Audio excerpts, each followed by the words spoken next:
हिंदू भूमे सुरक्षार्थ केशवेन विनिर्मितम् यं संघपोषितं येन गुरुं तं प्रणमाम्यहम्। हंसते हंसते फांसी का फंदा चूम लिया।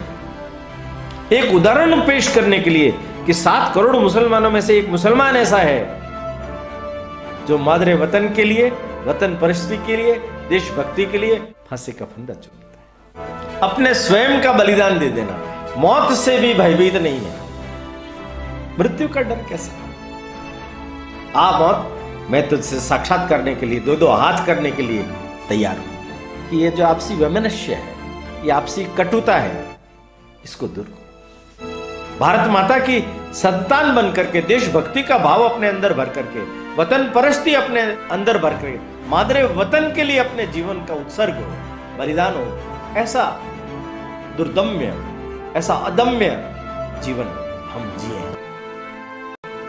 भारतीय स्वतंत्रता के 75वें वर्ष पर प्रारंभ हुए अमृत महोत्सव पर समुत्कर्ष समिति द्वारा आयोजित व्याख्यान श्रृंखला यह गाथा है बलिदानों की में हमें आज माननीय ओम प्रकाश जी भाई साहब का मार्गदर्शन प्राप्त होने वाला है।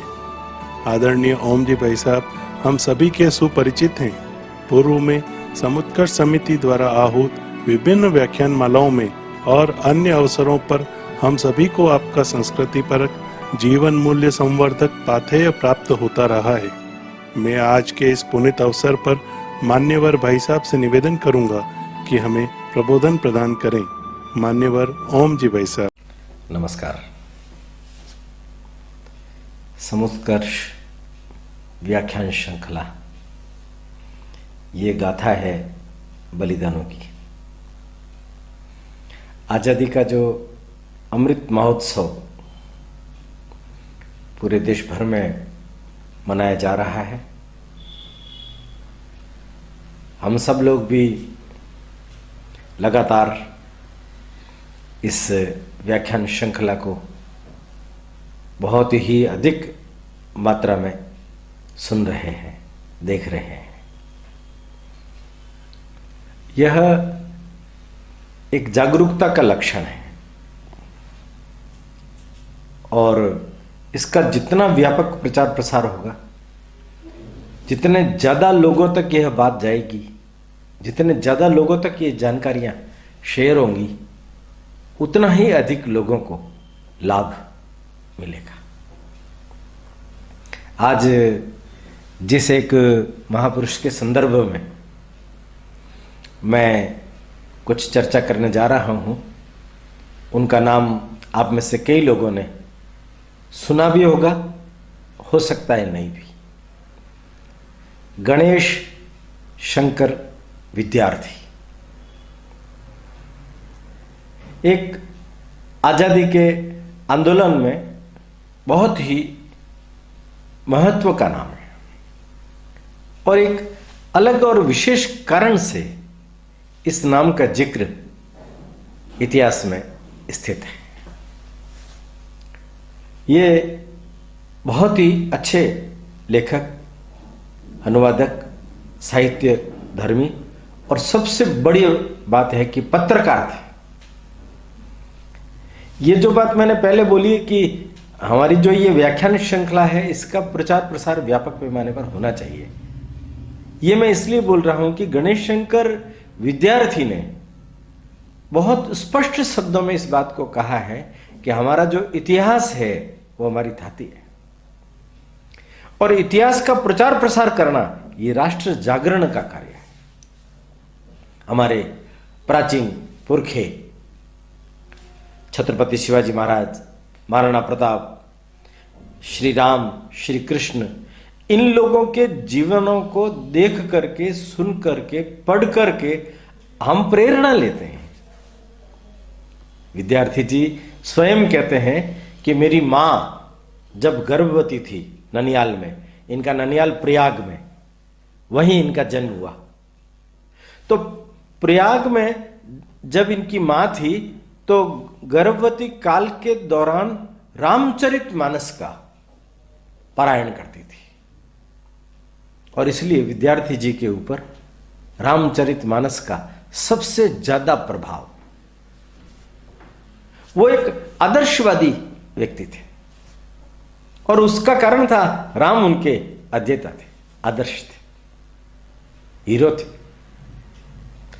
प्रयाग में 1890 में इनका जन्म हुआ। इनके पिता का नाम जय नारायण जी, वो स्कूल टीचर थे।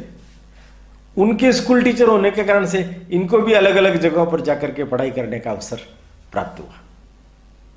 इन्होंने मैट्रिक करने के बाद में बीए प्राइवेट किया, पढ़ाई पूरी हो गई। लोग बाग इनको पूछते थे कि आपका एम क्या है। छुटपन में इनकी शादी कर दी गई।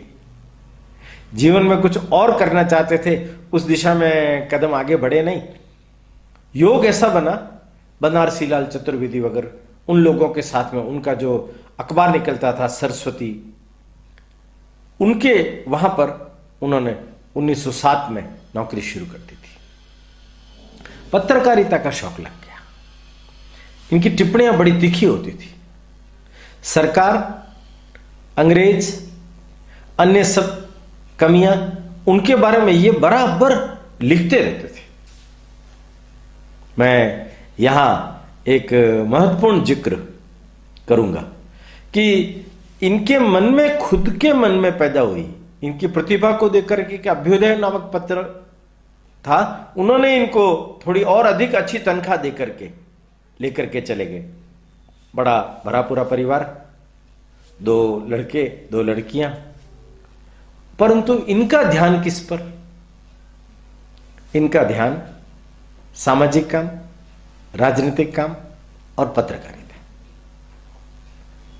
कांग्रेस के ये उस समय के कालखंड में जो संयुक्त प्रांत था उसके अध्यक्ष भी रहे हैं। बहुत साइकिल पर घूम घूम करके, जगह जगह जाकर के विविध प्रकार के आंदोलनों में इन्होंने भाग लिया। पिछले एपिसोड में मैंने अशफाक उल्ला खान का जिक्र किया था। ये जो अशफाक उल्ला खान है, इनका और इनका बहुत स्नेह था। जब अशफाक उल्ला खान को मालूम पड़ा कि काकोरी रेल डकैती के कारण पुलिस उनके घर पर आकर के उनको गिरफ्तार कर रही है, तो वो गन्ने के खेत में रहे और वहां से भाग करके सबसे पहले विद्यार्थी जी से मिले। आप देखिए, जब व्यक्ति संकट के क्षणों में होता है तब वो अपने सबसे प्रिय व्यक्ति के पास में जाकर के बात करता है। इसका मतलब विद्यार्थी जी के ऊपर उनका कितना विश्वास था, और विद्यार्थी जी का भी अशफाक उल्ला खान ये काकोरी के उस कांड में है और वहां से ये भाग रहे हैं, तो इनकी फरारी की व्यवस्था करनी चाहिए। 2 बार उन्होंने 200 रुपए दिए, उनकी जमानत हो जाए, उसके लिए कुछ व्यवस्था हो जाए। कृपाशंकर अजेला करके जो उन्होंने वकील करवाए, उस वकील को पैसा देना पड़ेगा, तो इनके भाई रियासत उल्ला खान को 1200 रुपए का चेक भेज दिया। कितनी अधिक सहायता कर रहे। अशफाक था, अपना मन इनके सामने खोल करके रखता था। जब ये बचने के लिहाज से इनके पास में आया, 2 दिन प्रताप का जो कार्यालय था वहां ठहरा। प्रताप ये उन्होंने 1913 में अखबार साप्ताहिक निकालना शुरू किया। थोड़े समय के बाद में उसकी प्रसिद्धि होने लगी, तो दैनिक प्रताप भी वो निकालने लग गए।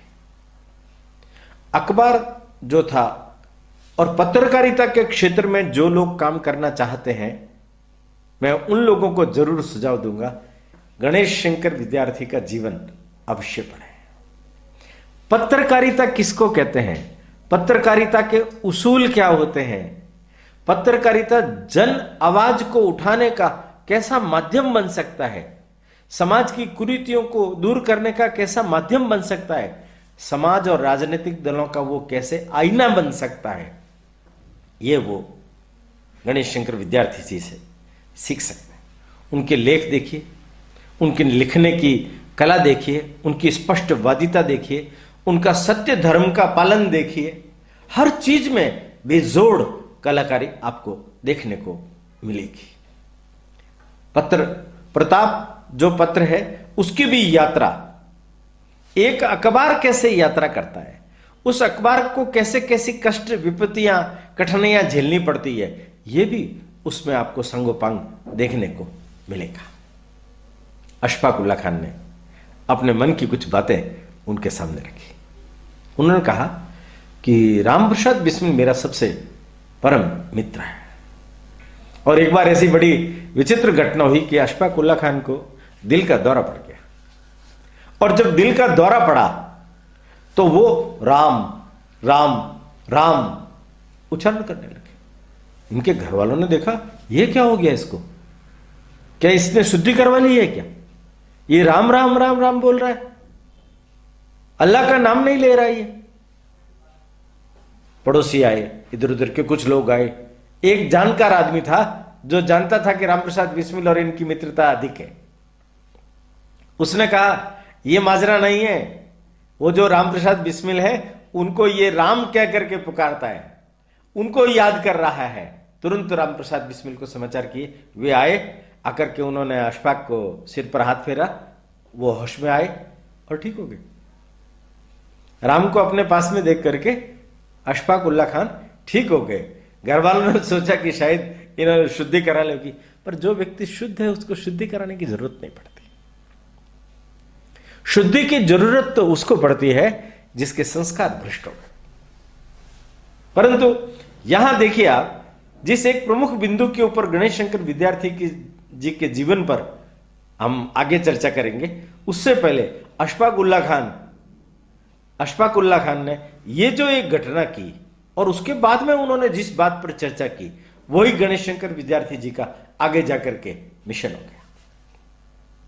इन्होंने कहा, मैंने और राम ने दोनों ने मिलकर शाहजहांपुर के अंदर दंगा हुआ हिंदू मुसलमान, उस दंगे में कर्फ्यू लग गया, पुलिस लगी हुई है।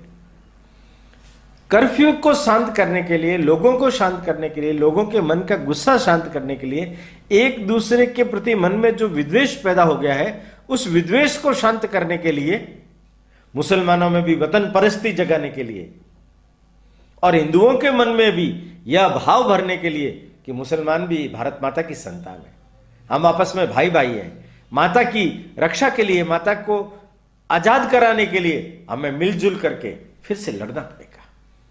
दोनों खुलेआम निकल पड़े, आओ हमें मारना है मारिए, हम दोनों का बलिदान देने के लिए हम तैयार हैं, आप हमें मारिए।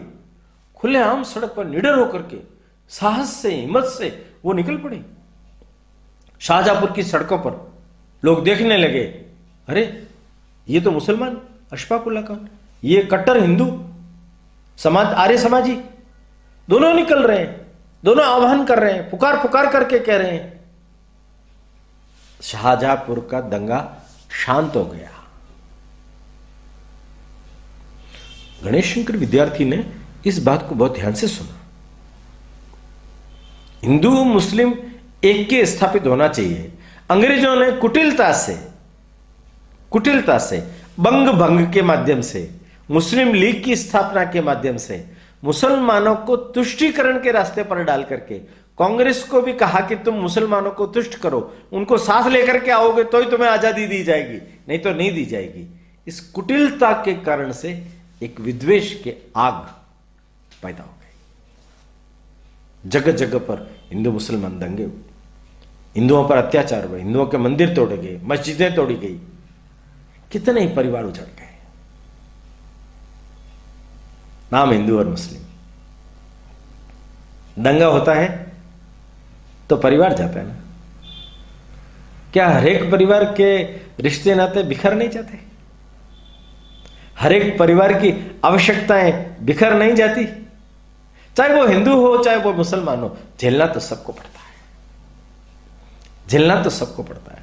पर आप जबरदस्ती किसी दूसरे के बहकावे में आकर के एक दूसरे के प्रति विद्वेष रख करके अगर आगे बढ़ेंगे तो अशफाक उल्लाह खान मिलेंगे? नहीं मिलेंगे। अशफाक उल्लाह खान को जब जेल हो गई तो उनको उनके रिश्तेदारों ने, अनेक मुसलमान अधिकारी थे, उन्होंने आकर के कहा तुम्हें हम छुड़ा लेंगे, तुम माफी नामा लिख करके दे दो। उसने कहा कि वतन परिस्थिति में माफीनामे की कोई जगह नहीं होती है, मैं माफीनामा नहीं लिख करके दूंगा। और उन्होंने नहीं लिख करके दिया, हंसते हंसते फांसी का फंदा चूम लिया।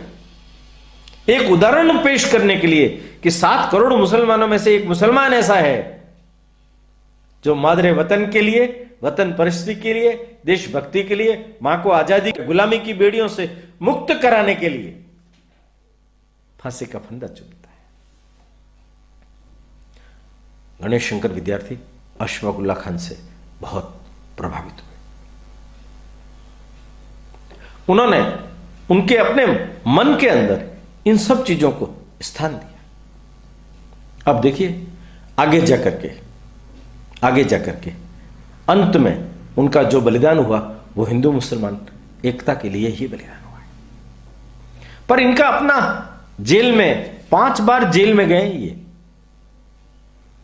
और एक बार तो बड़ी भारी सजा जब इनको मिलने वाली थी अंतिम में, तब इनकी पत्नी ने इनको पत्र लिखा कि आप माफी मत मांगना, मैंने सुना है आप माफी मांग लेंगे।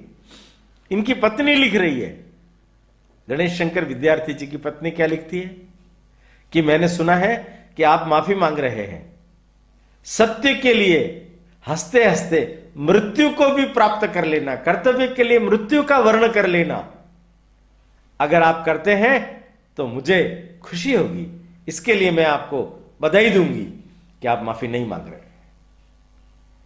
कैसा परिवार है, बीमारी है, सिमारी है, घर के अंदर स्थिति खराब है, ये जेल में है, कोई सार संभाल करने वाला नहीं है, और जेल से बाहर रहते हैं तब भी इनके कदम परमार्थ सेवा में ही लगे रहते हैं। कोई भी आया, व्यक्तित्व देखिए आप, कोई भी आया, एक व्यक्ति आया, उसने कहा मुझे नौकरी चाहिए, तो किसी पड़ोसी वाले ने कहा कि इस 2 जगह ये चोरी कर चुका है, आप मत रखना, तो उसकी ओर देख करके बोला 3री जगह ये चोरी करेगा, ये इसकी कोई गारंटी नहीं है, ये सुधर भी सकता है, और उन्होंने उसको नौकरी दे दी। उसने, चोर ने जब सोचा कि मुझे नौकरी दे रहे हैं और ये कह रहे हैं ये सुधर भी सकता है, तो उसको एक गुंजाइश मिल गई सुधरने की, चोर से बाहर आकर के ईमानदार बनने की गुंजाइश मिल गई उसको, स्पेस मिल गया उसको, जगह मिल गई उसको, और वो सुधर। इतने सरल हृदय थे ये।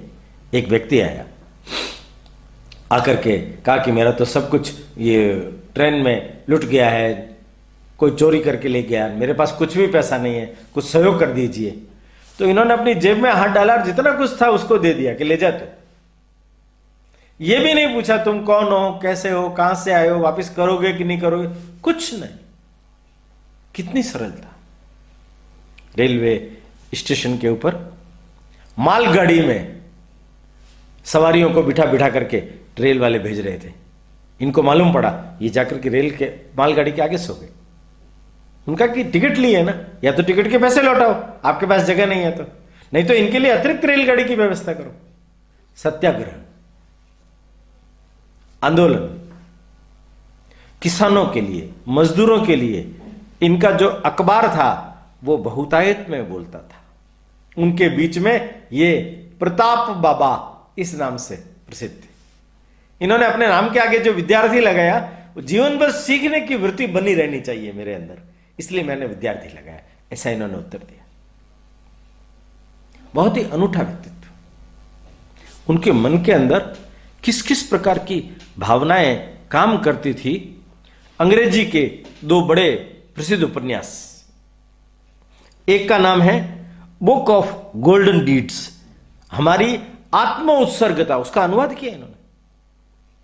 और दुनिया भर के प्रसिद्ध अंग्रेजी के उपन्यासों में से एक उपन्यास लाम मिजरा बिल्स, उसका उन्होंने बलिदान नाम से अनुवाद किया, वो प्रकाशित नहीं हुई।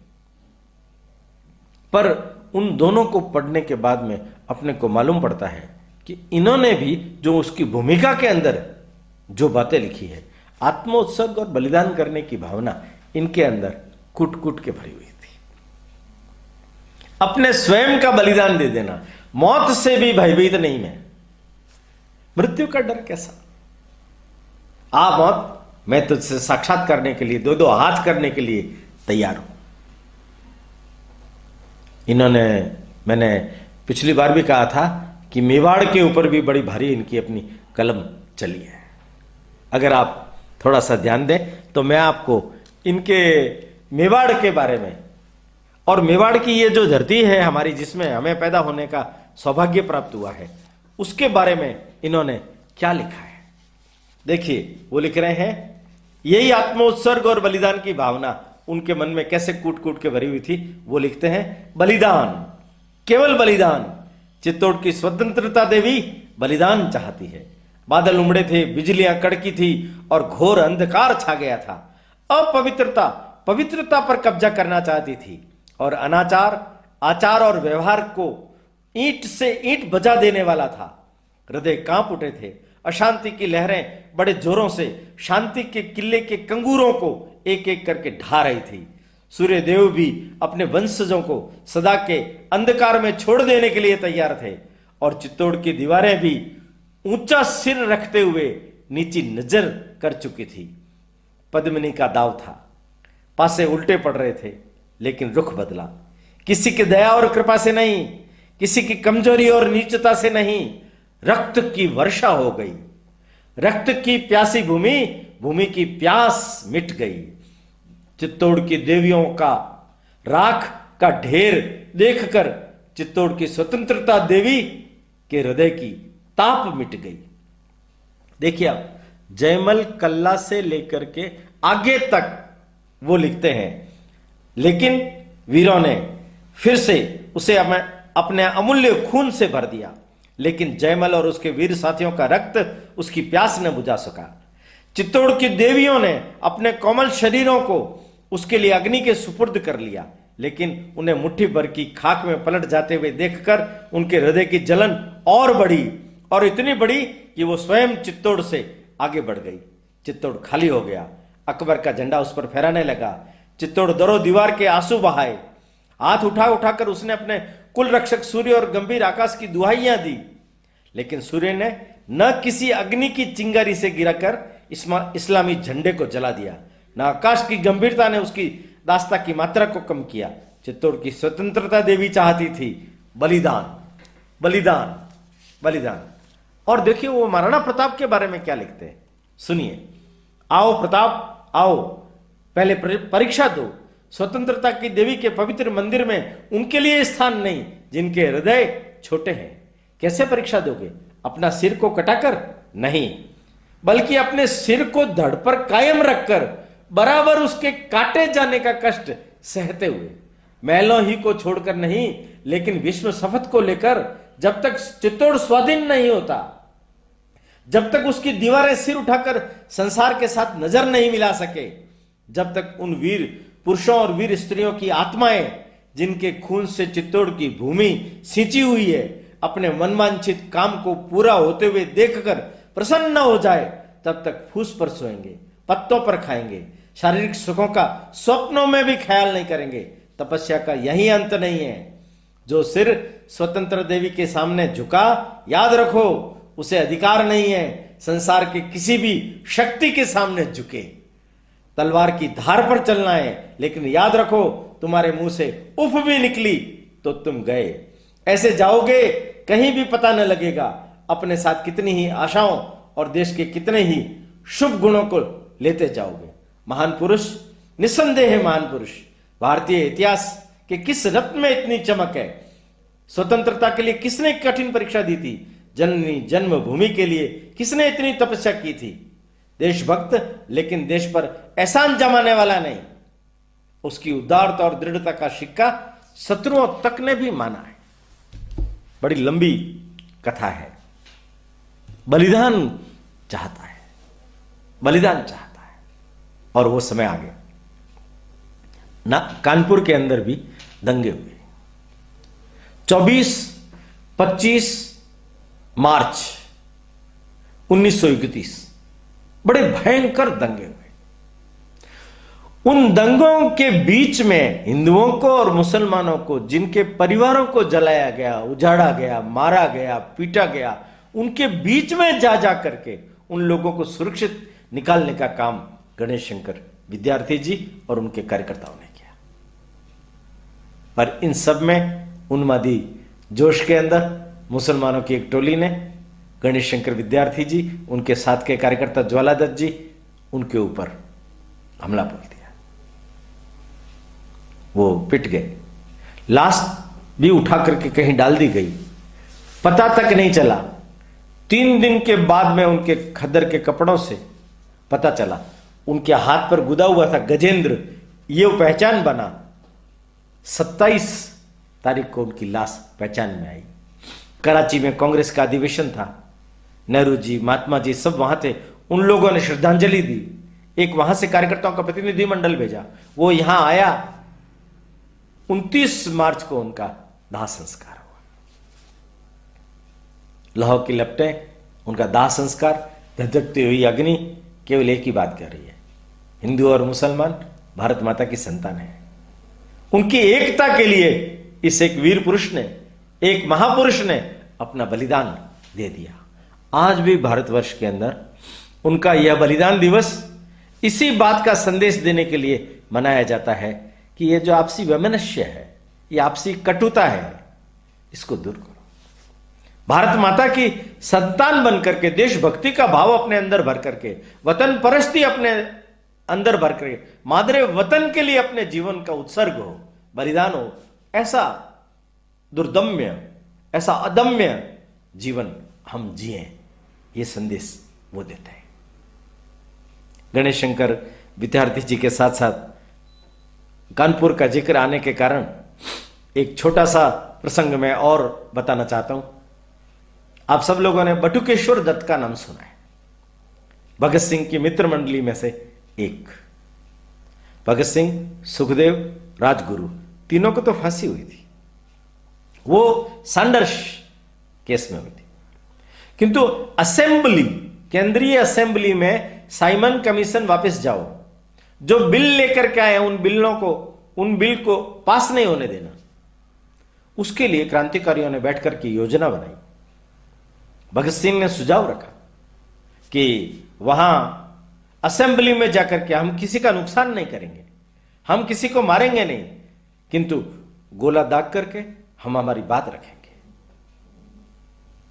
इससे पूरा देश जागृत होगा। हमें भले ही गिरफ्तार कर ले, हमें भले ही फांसी की सजा दे दे, पर देश जागृत हो जाएगा। उनका साथ देने के लिए जो व्यक्ति था वो था बटुकेश्वर दत्त। कानपुर में पैदा हुआ, बड़ा हुआ, पढ़ाई लिखाई पूरी करने के बाद क्रांतिकारियों के संपर्क में आया। सुरेश चंद्र भट्टाचार्य उन दिनों बनारस, कानपुर वगैरह का सारा काम देखते थे। उन्होंने भगत सिंह से मिलवाया। भगत सिंह की और उनकी अच्छी मित्रता हो गई। आगरा में इन लोगों ने मकान किराए पर लिए, बम बनाना सीखा। दिन ऐसे आगे थे कि खाने को भी नहीं मिलता था। शिव वर्मा प्रसिद्ध क्रांतिकारी हुए।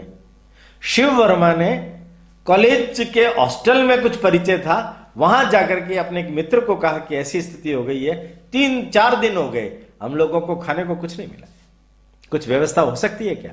उसने कहा चिंता मत करो। मैस का जो पंडित था उसको जाकर के कहा, पंडित जी आज मेरा एक मित्र आया है, पर वो मित्र बड़ा जबरदस्त खुराक वाला है, आप उसको जम करके भोजन करा देना, हम दोनों अभी भोजन करने के लिए आ रहे हैं, आप भोजन बनाइए।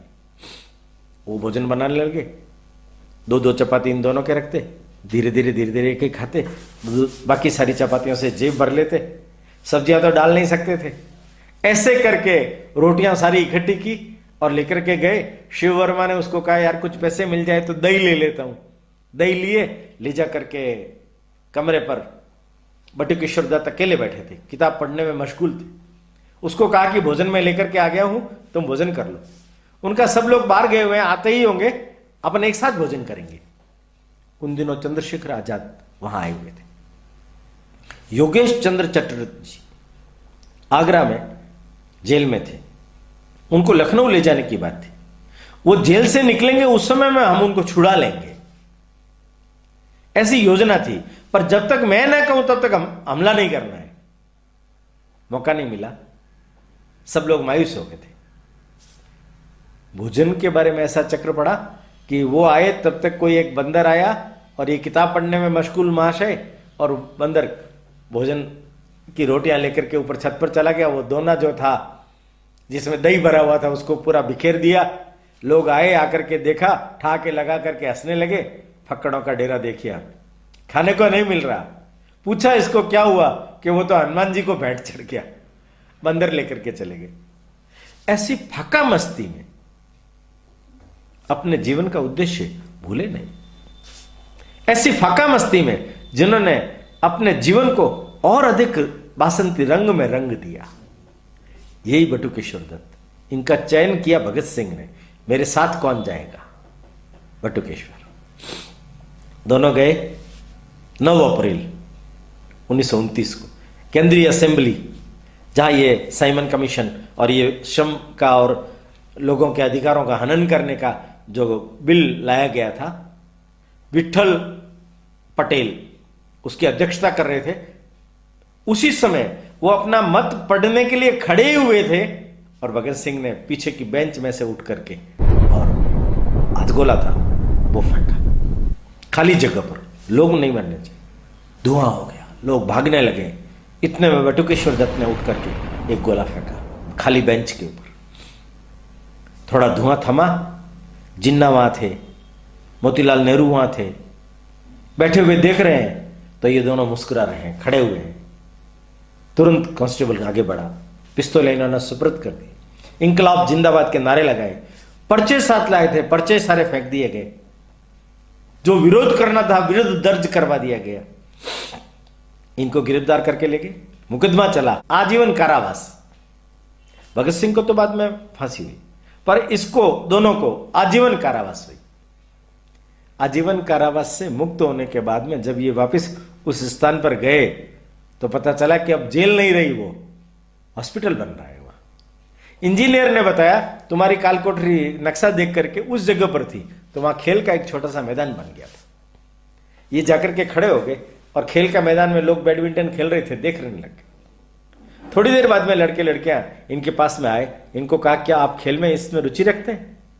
अब बड़े गौर से इस स्थान को देख रहे थे। तो फिर उन्होंने कहा नहीं, मैं इस खेल में रुचि नहीं रखता हूं, मैं इस स्थान में रुचि रखता हूं। ये जो स्थान है किसी समय में जेल था और उस जेल की एक कोठरी थी जिस कोठरी में भगत सिंह और बटुकेश्वर दत्त को कैदी बनाकर रखा गया था।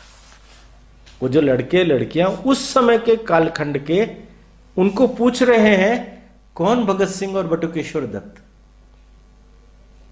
सिर पीटने जैसी ही बात है। आज भी यही हाल है हमारे देश का।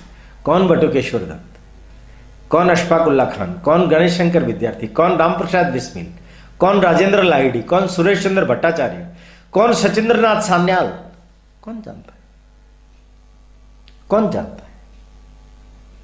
मैं निश्चित समुत्कर्ष समिति के कार्यकर्ताओं को धन्यवाद दूंगा, बधाई दूंगा कि उन्होंने ये बीड़ा उठाया कि हमारे देश से इन महान पुरुषों का, इन क्रांतिकारियों का हम साक्षात्कार करवाएंगे। ये गाथा है बलिदानों की, ये क्रांतिकारियों के साक्षात्कार की गाथा है। सुनिए, उनको समझिए, उनके जीवन को देखिए, उनके उद्देश्यों को देखिए, उनके उच्चतम जीवन मूल्यों को देखिए, उनके संस्कारित जीवन को देखिए। आज देश को जिस चीज की जरूरत है वो सारी चीजें उन महान पुरुषों के अंदर कूट कूट के भरी हुई थी।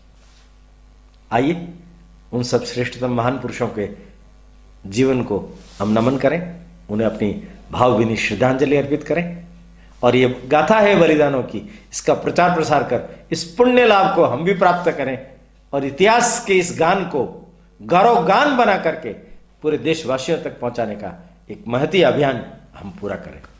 आज बस इतना ही, अगली बार फिर मिलेंगे, तब तक के लिए नमस्कार। समुत्कर्ष समिति से जुड़ी सभी जानकारियां प्राप्त करने के लिए हमारे YouTube चैनल समुत्कर्ष समिति को अवश्य सब्सक्राइब करें।